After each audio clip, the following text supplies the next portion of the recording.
Hi అండి, అందరికీ నమస్కారం. Welcome to షిట్టి talks. మన షర్ట్ కొనడానికి షాపింగ్కి వెళ్తే ఒక బ్రాండెడ్ షర్టు ఒక షోరూంలో అయితే 2500 ఉంటుంది, ఇంకో షోరూంలో అయితే 2000 రూపాయలకి వస్తుంది, మరో షోరూంలో 1500కి రావచ్చు. బట్ కాకపోతే జుడియోలో మాత్రం అదే షర్ట్ మీకు 999కి వస్తుంది. జుడియోకి ఇది ఎలా సాధ్యమైంది? సో ఈరోజు మన టాపిక్ జుడియో ఒక బ్రాండెడ్ షర్ట్స్ని మనకు కావాల్సిన ప్రైస్లో తక్కువ ధరకి ఎలా ఇవ్వగలుగుతుంది అనేది ఈరోజు మన టాపిక్. జుడియో ఈ మధ్యకాలంలో ఈ పేరు విన్నవాళ్ళు, ఈ షోరూమ్ చూడని వాళ్ళు ఎవరు ఉండకపోవచ్చు. ఎందుకంటే 2016లో ఒక్క షోరూమ్తో స్టార్ట్ చేసిన జుడియో ఈరోజు దాదాపుగా దేశవ్యాప్తంగా 1000 షోరూమ్స్కి విస్తరించింది.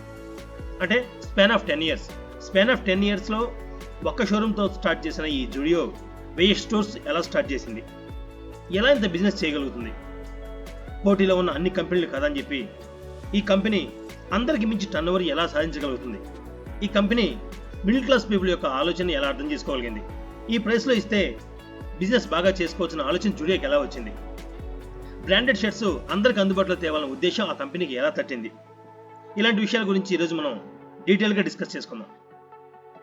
ఒక బిజినెస్ సూత్రం ప్రకారం చెప్పాలంటే ఒక పెద్ద కార్పొరేట్ అవుట్లెట్స్ స్టార్ట్ చేసినప్పుడు వాళ్ళు స్క్వేర్ ఫీట్ లెక్కన మాట్లాడతారు. అంటే స్క్వేర్ ఫీట్కి ఒక 5000 రూపాయల నుంచి 10,000 రూపాయలు సంపాదించగలిగితేనే, అంటే వాళ్ళు ఒక షోరూమ్ పెట్టి ఆ షోరూమ్ ఎన్ని స్క్వేర్ ఫీట్స్ ఉంటుంది, ఆ స్క్వేర్ ఫీట్ ప్రకారం వాళ్ళు ఆ స్క్వేర్ ఫీట్లో ఎన్ని ఐటమ్స్ పెడతారు, అది ఎంత బిజినెస్ చేస్తుంది అనే దానికోసం మార్కెట్ ప్రకారం ఒక సూత్రం ఉంది. ఒక స్క్వేర్ ఫీట్కి మినిమంగా 5,000 రూపాయల నుంచి 7,000 రూపాయల నుంచి 10,000 రూపాయల వరకు బిజినెస్ చేస్తేనే ఆ స్క్వేర్ ఫీట్ ఆ కంపెనీకి వర్కౌట్ అయింది అనేది ఒక బిజినెస్ సూత్రం. కానీ ఇదే జుడియో సూత్రం మాత్రం స్క్వేర్ ఫీట్కి దాదాపుగా 12,500 నుంచి 15,000 వరకు ఎర్న్ చేయగలుగుతుంది. అంటే 12,500 రూపాయల నుంచి 15,000 రూపాయల వరకు జుడియో పర్ స్క్వేర్ ఫీట్కి డబ్బులు సంపాదించగలుగుతుంది. ఇదంతా జుడియోకి ఎలా సాధ్యపడింది, ఈ జుడియో యొక్క బిజినెస్ సీక్రెట్స్ ఏంటి, ఇవన్నీ తెలుసుకోవాలంటే ముఖ్యంగా మనం కొన్ని విషయాల గురించి మాట్లాడుకోవాలి. వాటిలో ఫస్ట్ది మైక్రో మార్కెటింగ్, రెండోది బిల్డింగ్ స్కీమ్స్, మూడోది వర్త్ స్కీమ్, నాలుగోది ఆపరేటివ్ మార్జిన్. సో వీటి గురించి మనం డీటెయిల్ గా డిస్కస్ చేసుకున్నట్లయితే మనకి జుడియో ఎందుకు ఇంత సక్సెస్ అయింది, వాళ్ళ యొక్క మార్కెటింగ్ టెక్నిక్స్ ఏంటండి, అన్ని విషయాలు మనకు క్లియర్ గా అర్థమవుతాయి. సో ఫస్ట్ విషయం మాట్లాడుకుంటే మైక్రో మార్కెటింగ్. ఈ మైక్రో మార్కెటింగ్ అంటే ఎలా ఉంటుందంటే, వీళ్ళు ఒక అవుట్లెట్ స్టార్ట్ చేయాలనుకున్నప్పుడు, ఒక బిజినెస్ స్టార్ట్ చేయాలనుకున్నప్పుడు, ఫర్ సపోజ్ ఆ ఏరియాలో ఇలాంటి బిజినెస్ చేసే అవుట్లెట్స్ ఎన్ని ఉన్నాయి, అవి ఏ విధంగా బిజినెస్ చేస్తున్నాయి, అది ఏ విధంగా ఎర్న్ చేస్తున్నాయి, వాళ్ళు పెట్టి ఎన్ని సంవత్సరాలైంది, వాళ్ళకి ఎర్నింగ్స్ ఎలా ఉన్నాయి, మనం పెట్టే అవుట్లెట్స్ కి అది ఎంతవరకు పోటీ ఇవ్వగలుగుతుంది, వాటన్నింటినీ కాదని కస్టమర్స్ మనం ఆకట్టుకోవాలంటే ఏం చేయాలి. సో ఈ విధంగా అన్ని విషయాలు డిస్కస్ చేసేదే మైక్రో మార్కెటింగ్. జుడియో తన ఫస్ట్ అవుట్లెట్ స్టార్ట్ చేయాలనుకున్నప్పుడు దీని గురించి విపరీతంగా ఎంక్వైరీ చేయడం స్టార్ట్ చేసింది. అప్పటి వరకు బ్రాండెడ్ దుస్తులు వాడేవారు టైర్ 1 సిటీలో మాత్రమే ఉంటారు. అంటే వాళ్ళు ఎంత కాస్ట్ని పెట్టగలుగుతారు, ఏమైనా కొనగలుగుతారు. సో కాబట్టి జుడియో అనేది టైర్ 1 అని కాకుండా ఇంకో విధంగా ఆలోచించడం స్టార్ట్ చేసింది. అంటే టైర్ 2, టైర్ 3, టైర్ 4, టైర్ 5 ఈ సిటీస్లో కూడా జుడియో తన బిజినెస్ విస్తరించినట్లయితే అందరితో పోటీ పడి ఖచ్చితంగా బిజినెస్ సాధించగలము, బిజినెస్ సక్సెస్ అవ్వగలని చెప్పి జుడియో బలంగా నమ్మింది. దానికోసం వాళ్ళు ఎంక్వైరీ స్టార్ట్ చేశారు. అంటే టైర్ 1 పీపుల్ అంటే హై క్లాస్ పీపుల్స్, పెద్ద సిటీస్లో ఉండేవాళ్ళు. టైప్ 2 అంటే ఒక medium type of cities, type 3 అంటే ఇంకొంచెం చిన్న సిటీస్. ఈ విధంగా టైప్ 2, టైప్ 3, టైప్ 4 ఈ విధమైన సిటీస్లో జుడియో తన బిజినెస్ స్టార్ట్ చేయాలనుకుంది. ఎందుకంటే అక్కడ ఉండే కస్టమర్స్ యొక్క బిజినెస్ని తను రాబట్టుకోవాలనుకుంది. ఒక బిజినెస్ అనాలిసిస్ ప్రకారం టైర్ 1 సిటీస్లో బ్రాండెడ్ దుస్తులు కొనే వాళ్ళ యొక్క పర్సెంటేజ్ జస్ట్ 23% మాత్రమే. మిగతా 77% కూడా టైర్ 2, టైర్ 3, టైర్ 4 ఈ కేటగిరీలో ఉండే సిటీలు. వీళ్ళందరూ బిజినెస్ కనుక జుడియో క్యాష్ చేసుకోగలిగితే బిజినెస్ ఖచ్చితంగా సక్సెస్ అవుతుందని జుడియో బలంగా నమ్మింది. ఆ జుడియో స్టోర్స్ని ప్రారంభించే సిటీల్లో ప్లేస్ కోసం వెతకడం ప్రారంభించారు. అంటే మిగతా అవుట్లెట్స్ లాగా 4 ఫ్లోర్లు 5 ఫ్లోర్లు ఉన్న బిల్డింగ్స్ కాకుండా వీళ్ళు జస్ట్ 1 or 2 ఫ్లోర్స్ మాత్రమే ఉండే విధంగా జుడియో తన బిజినెస్ స్టార్ట్ చేయాలని ప్లాన్ చేసింది. ఎందుకంటే 4 అంతస్తులు 5 అంతస్తులు ఉన్న షోరూమ్ కనుక స్టార్ట్ చేసినట్లయితే వాటి మొత్తం సామాగ్రి నింపడానికి చాలా ఎక్కువ మొత్తంలో పెట్టుబడి పెట్టాల్సిన అవసరం ఉంది. ఆ విషయం జుడియోకి బాగా తెలుసు. అందుకే వాళ్ళు ప్లాన్ ప్రకారం జస్ట్ 1 or 2 ఫ్లోర్స్ ఉండే ప్లేసెస్ మాత్రమే తీసుకున్నారు. సో అందుకనే చూడండి, జుడియో షోరూమ్ ఎక్కడ చూసినా కూడా 1 or 2 ఫ్లోర్స్లో మాత్రమే ఉంటుంది. వాళ్ళ యొక్క బిజినెస్ స్ట్రాటజీ ప్రకారం తక్కువ అంతస్తులో ఉన్నప్పుడు మాత్రమే కస్టమర్స్ కావాల్సిన సామాగ్రి అంతా కూడా ఒకే చోట దొరికే అనే ఫీలింగ్ ఇప్పించగలం అనేది జుడియో బలంగా నమ్మింది. సో జుడియో స్ట్రాటజీ ప్రకారం ప్రతి సిటీస్లో కూడా 1 or 2 ఫ్లోర్స్ ఉండే బిల్డింగ్స్ని జుడియో వెతకడం ప్రారంభించింది.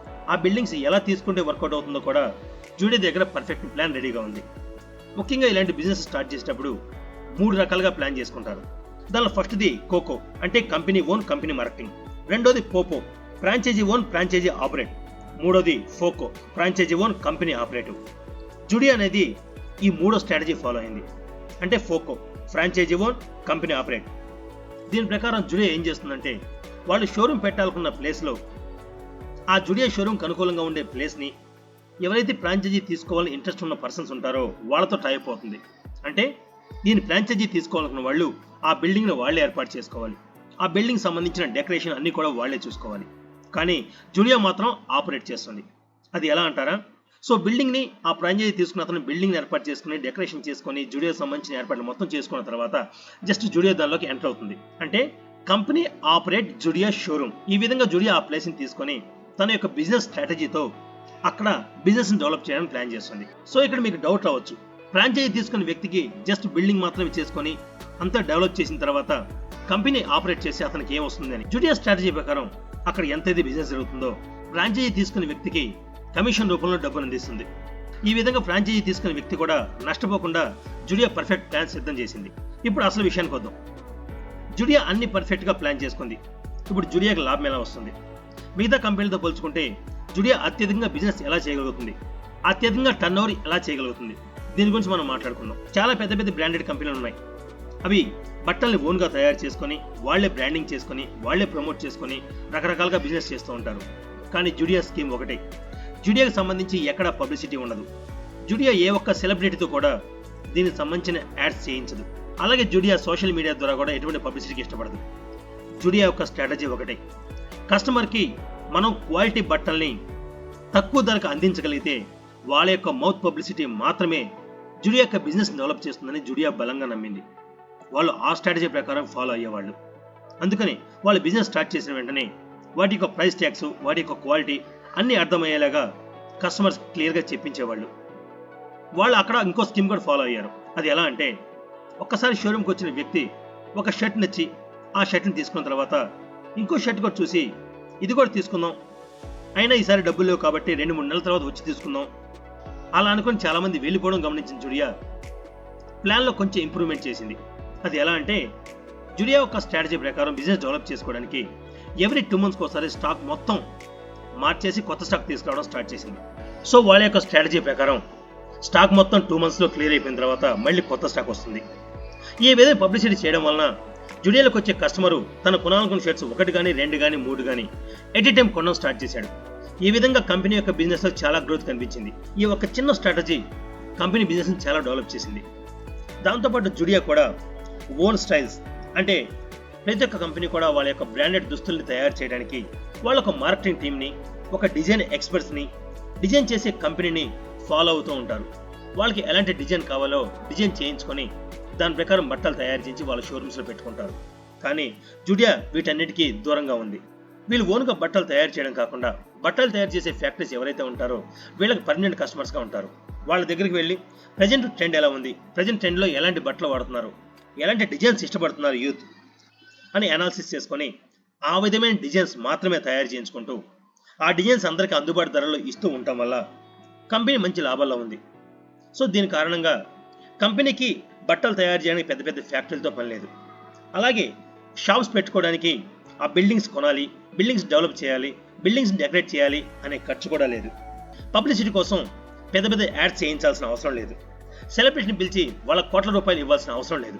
సో కంపెనీ ఈ విధంగా ఖర్చు పెట్టాల్సిన డబ్బులన్నింటినీ కూడా సేవ్ చేసి కస్టమర్స్కి తక్కువ రేట్లో బట్టలు ఇవ్వడం స్టార్ట్ చేసింది. దీని కారణంగానే జుడియా చాలా తక్కువ టైంలోనే అన్ని కంపెనీల పోటీలు తట్టుకొని చాలా మంచి లాభాలతో నిలబడగలిగింది.